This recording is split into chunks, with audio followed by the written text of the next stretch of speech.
انسان کے جسم میں اللہ نے فلیکسیبلٹی رکھی ہے, بہت زیادہ لچک رکھی ہے.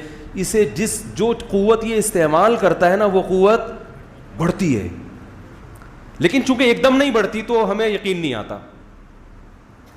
آپ وزن اٹھائیں, ہمارے طالب علم تھے بہت ہی باریک, میرا شاگرد تھا بہت باریک, یعنی دبلا کا لفظ اس کے لیے مناسب نہیں ہے, باریک تھے وہ.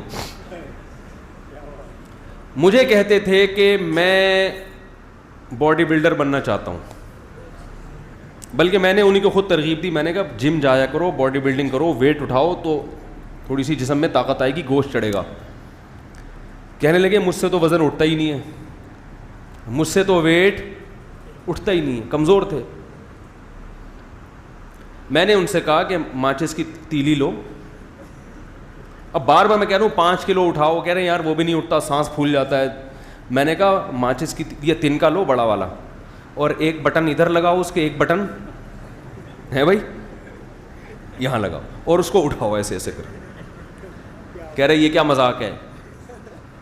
میں نے کہا مذاق نہیں ہے, یہ تو اٹھے گا نا. کہہ رہے ہاں. میں نے کہا یہاں سے شروع کرو, اپنے کیریئر کا یہاں سے, شرماؤ نہیں. پبلک کیا, میں نے کہا بند کمرے میں کر لو یار, یہاں سے اسٹارٹ کرو. جب یہ ماچس کی تیلی اٹھاؤ گے یا تنکا اٹھاؤ گے تو پھر 2 بٹن لگا دو, پھر وہ جو ویسٹ کوٹ کا بٹن ہے نا بڑا والا وہ لگاؤ, ٹھیک ہے. ایسے میں نے کہا ہوتے ہوتے انشاءاللہ ایک ٹائم آئے گا کہ 10-10 20-20 کلو کی پلیٹیں لگی ہوئی ہوں گی. آپ یہ کیوں سوچ رہے ہو, یہ تو خیر بٹن مذاق کر رہا ہوں میں سمجھانے کے لیے کہ یہ تو ہو سکتا ہے, ایسا نہ کوئی بٹن سے شروع کر دے گھر جا کے. آدھا کلو لگا لیں, 1 پاؤ لگا لیں, صحیح ہے نا, 250 گرام لگا دیں. تو بات یہ ہے کہ جب آپ ویٹ اٹھاتے ہو تو تھوڑے دنوں میں آپ میں مزید ویٹ اٹھانے کی صلاحیت بڑھتی ہے. یہ خوب سمجھ لیں اچھی طرح سے کہ اللہ نے ہماری باڈی کے جس پارٹ کو جس کام کے لیے پیدا کیا, باڈی کا وہ پارٹ اگر اس کام میں لگے گا تو اس کام کی صلاحیت اس میں روز بروز بڑھے گی, بشرطے کہ کنٹینیو اس کو اس کام میں لگایا جائے. وہ صلاحیت کم نہیں ہوتی, بڑھتی ہے.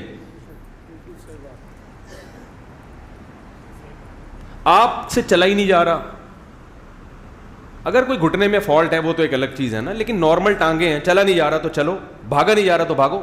ابھی ہم نے کچھ دن پہلے ایک صاحب کو جاگنگ کرائی, میں نے صبح 4 بجے, صبح 4 بجے میرے پاس آئے تھے اصلاح کے لیے. خانقاہ تھی ہماری, ڈیجیٹل خانقاہ چلی تھی, وہ آئے تھے کس کے لیے؟ اصلاح کے لیے. اسٹائل تھوڑا سا نرالا تھا ہمارا. ہم نے کہا صبح 4 بجے اٹھیں اور کیا کریں؟ بولو بھائی جاگنگ کریں. بغیر القد تکتسب المعالی ومن طلب العلا سہر اللیالی. صاحب ہدایہ کا بڑا پیارا شعر ہے کہ تو محنت کے بغیر بلند مرتبے چاہتا ہے, جو بھی بلند مرتبوں کی تلاش میں ہے وہ راتوں کو جاگتا ہے, اٹھتا ہے جلدی. وہ کہتے ہیں کہ یغوص البحر من طلب اللآلی, جس کو موتیوں کی تلاش ہوتی ہے وہ سمندر کی تہ میں غوطے لگاتا ہے. اصلاح کرانی ہے, بلند مقام تک پہنچنا ہے, صبح 11 بجے پولیس آ کے اٹھا رہی ہے, اٹھ جا بھائی بہت ہو گئی.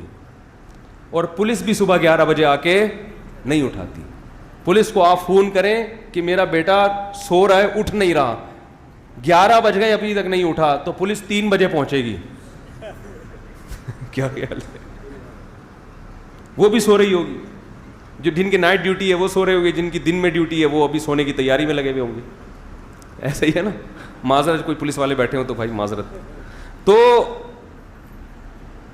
میں نے دیکھا کہ ان کو ہم جب چند قدم چلے ہیں تو ان کو وومیٹنگ شروع ہو گئی, کچھ الٹیاں, وہ سن نہ رہے ہوں بیان, اگر سن بھی رہے ہیں تو بھائی پیشگی معذرت, کسی کو کیا پتہ میں کس کی بات کر رہا ہوں. تو وہ نا ان کو تھوڑے سے جب بھاگے ہیں تو تھوڑی سی الٹی متلی آنا شروع ہو گئی. میں نے کہا ابھی ٹھہر جاؤ, میں نے کہا کل دوبارہ بھاگو. اب دیکھو تھوڑی سی دوڑ لگائی ہے اور جسم کا سارا سیٹ اپ, کیونکہ کبھی بھاگے ہی نہیں نا. میں نے کہا کتا پیچھے لگ گیا تو کیا کریں گے بھائی, ہیں؟ کتے سے نہیں مریں گے, بھاگنے سے مر جائیں گے. کتے سے نہیں مریں گے, کس سے مریں گے؟ وہ ایک آدمی جو ہے نا کسی آفس سے نکلا, تو ڈاکٹر صاحب تھے وہ بڑے نفسیاتی ڈاکٹر تھے نا, جو لوگوں کی نفسیات اچھی طرح سے سمجھتے تھے. تو اور پاگلوں کی نفسیات تو اور نفسیاتی ڈاکٹر بہت اچھی طرح سمجھتے ہیں. لیکن کتنی بڑی مسٹیک ہوئی, وہ نکلے آفس سے باہر 3 پیس سوٹ پہنا ہوا ہے اور کبھی بھاگے نہیں. انہوں نے ساری زندگی نفسیات پہ گزار دی, فزیکل جو فٹنس چاہیے نا اس کو فوکس نہیں کیا. تو وہ آفس سے باہر نکلے تو دیکھا ایک پاگل ان کی طرف دیکھ رہا ہے ایسے کر کے. پاگل کا تو کام ہی ہے کبھی کسی کو دیکھے گا بھائی اس کو لفٹ نہیں کرائیں. آپ تو ویسے بھی نفسیاتی ڈاکٹر ہیں, آپ کو تو پتہ ہونا چاہیے کیوں اس کو فری کرا رہے ہو. اب جب انہوں نے دیکھا کہ پاگل میری طرف دیکھ رہا ہے تو یہ تھوڑے کنفیوز ہوئے اور دوسری طرف دیکھنے لگے نا. پھر انہوں نے تھوڑا مڑ کے دوبارہ دیکھا کہ میری طرف ابھی بھی نہیں دیکھ رہا. تو پاگل نے پھر دیکھا ان کی طرف. اب ان کو تھوڑا خوف ہوا کہ یہ تو مجھے گھور گھور کے دیکھ رہا ہے. حالانکہ پاگل اس لیے گھور رہا تھا کہ یہ اس کو گھور رہے تھے. پاگل اس لیے گھور رہا تھا کہ یہ اس کو گھور رہے تھے. اب انہوں نے کیا کیا, چلنا شروع کیا جس سمت میں, تو پاگل بھی نے بھی اسی سمت میں چلنا شروع کر دیا. یہ چلتے ہوئے جا رہے ہیں, پیچھے پاگل بھی چلتا ہوا جا رہا ہے. ان کو اور خوف ہوا, انہوں نے تھوڑا اسپیڈ بڑھائی, تھوڑا تیز تیز چلنا. تو پاگل بھی تیز, ابے وہ تو آپ کو فالو کر رہا ہے. پاگل کی اپنا تو کوئی ویژن نہیں ہوتا نا, وہ تو دیکھ رہا ہوتا ہے کہ کون کیا کر رہا ہے. جیسے بچے ہونے جو آپ کرو گے وہی وہ بھی کریں گے. تو وہ اس چکر میں جو ڈاکٹر صاحب کر رہے ہیں پاگل بھی وہی کر رہا ہے کہ یار یہ چلو میں بھی کر لیتا ہوں یہ. اب یہ تیز تیز چلنا, وہ بھی تیز تیز چلنا, تگڑ تگڑ وہی. یہ ڈر گئے, بھاگنا شروع, پاگل بھی بھاگنا. اب بھاگتے بھاگتے کبھی زندگی میں بھاگے نہیں, ہانپنے لگے خوف سے, حالت خراب, اور پاگل بھی بھاگتا جا رہا ہے. وہ تو پاگل ہے. یہ بیچارے بھاگتے بھاگتے بالآخر کلا بازی کھا کے زمین پہ گر گئے. پاگل بھاگتا ہوا آیا اور ہاتھ لگا کے کہتے ہیں چھو لیا, ہاتھ لگا لیا, پکڑ لیا. بس میں نے کہا کمبخت, صرف اتنے سے مجھے پہلے بتا دیتا, میں خود ٹچ کروا دیتا اپنے آپ کو.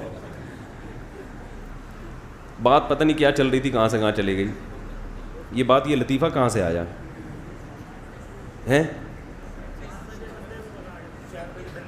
ہاں, تو میں وہ بھاگنے کی پریکٹس کی بات کر رہا تھا کہ آپ جیسے جیسے پریکٹس کریں گے آپ میں بھاگنے کی صلاحیت زیادہ, وزن اٹھائیں گے, جو جسم کا جو پارٹ جس کام کے لیے قدرت نے پیدا. دیکھو جو لوگ کھانا پینا چھوڑ دیتے ہیں بالکل, معدے میں ہضم کرنے کی صلاحیت ختم.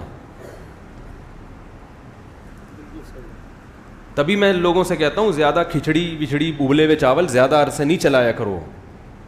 کبھی کبھی پٹھان ہوٹل کے پراٹھے کھایا کرو بچوں کو, اس سے معدہ مضبوط. وہ مجھے پتہ ہے پراٹھا صحت کے لیے اچھا نہیں ہے, لیکن بچوں کو کھلانا اس لیے ہے کہ ان کے معدے میں جان رہے, طاقت رہے, اس لیے کھلا دیا کرو.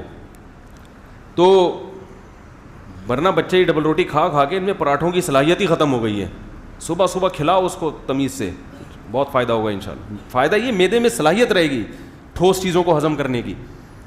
تو اسی طرح یاد رکھو جیسے جسم باڈی کا جو پارٹ اللہ نے جس کام کے لیے پیدا کیا ہے وہ کام کرے گی, باڈی وہ پارٹ وہ کام کرے گا تو اس میں صلاحیت بڑھے گی.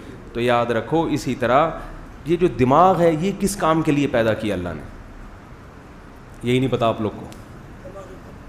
دماغ سوچنے کے لیے پیدا کیا. دماغ کس کام کے لیے پیدا کیا ہے؟ سوچنے کے لیے. دماغ میں طاقت صرف بادام کھانے سے. آج کوئی چاہتا ہے نا میری دماغی طاقت بڑھے تو بادام کھائے گا, زیتون پیے گا, انجیر کھائے گا. یہ کافی نہیں ہے. ایسے ہی ہے جیسے کسی باڈی بلڈر کو آپ نے وزن اٹھانے پہ نہیں لگایا اور کہا بس پراٹھے ٹھوسو ہیں, گوشت کھاؤ, تو وہ تو عجیب سا کولیسٹرول کا مجموعہ بن جائے گا نا. کیا خیال ہے بھائی؟ اس میں صلاحیتیں تھوڑی بنیں گی. انرجی بڑھ رہی ہے مگر وہ یوٹیلائز نہیں ہو رہی. جب تک آپ بھاگیں گے نہیں, ٹانگوں میں دوڑنے کی طاقت نہیں بڑھے گی. چاہے کیلشیم کی کتنے انجیکشن لگوا لیں آپ, کتنی گولیاں کھا لیں کیلشیم کی, اس سے بہتر وہ بیچارہ سیدھا سادہ مزدور ہوتا ہے جو سادہ روٹی کھاتا ہے مگر محنت مزدوری کر کے اپنے بازوؤں میں کیسی طاقت بھر لیتا ہے وہ. تو آج جو دماغ لوگوں کے کمزور ہیں وہ اس لیے نہیں کہ خوراک نہیں مل رہی, بادام نہیں مل رہے, کمزور اس لیے ہیں کہ دماغ استعمال ہو ہی نہیں رہا. ڈرامے دیکھ رہا ہے, فلمیں دیکھ رہا ہے, کرکٹ کے میچ دیکھ رہا ہے, اس میں کیا دماغ استعمال ہوگا آپ کا بھائی؟ اس نے چھکا لگا دیا, اس نے چوکا لگا دیا, وہ فلاں جیت گیا, اس میں دماغ استعمال نہیں ہوتا.